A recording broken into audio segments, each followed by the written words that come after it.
there is the impression out there that prosperity is widespread, but let me tell you, if you saw the paper here just about 3 weeks ago, it takes about $64,000 for a person to live what most of us consider to be a basic lifestyle here in the North Texas area.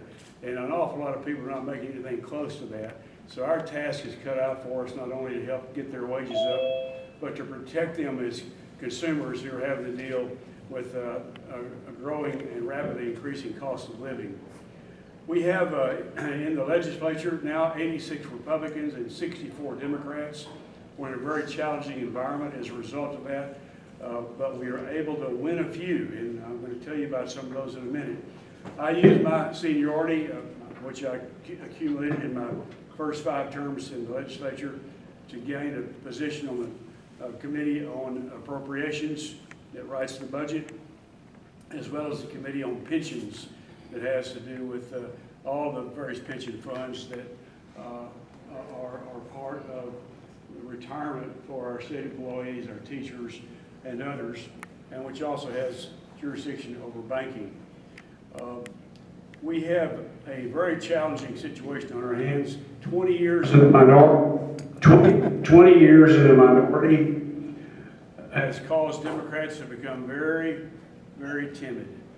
And I was astonished to find when I got there how infrequently anybody asked questions in the committee that were challenging or that challenged the Republican leadership, and how the Democrats tended to just kind of creep around the edges and avoid drawing the attention of the Republican leadership or outright collaborating with them.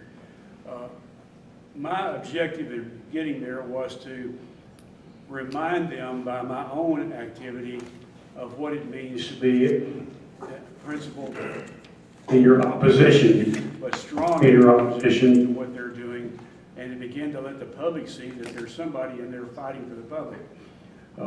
So on the Appropriations Committee, I immediately began raising questions with regard to the way in which we fund public education, the fact that we're dead last in mental health, 44th in public education, and right on down the line, and began offering amendments in that committee to try to change that.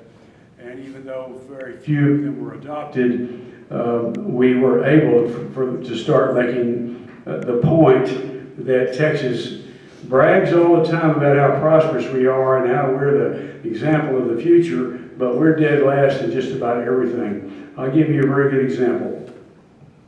In the Appropriations Committee, I'm on the subcommittee on education. I said, look, we're 44th in funding of public education. Why don't we move to where we're at least 25th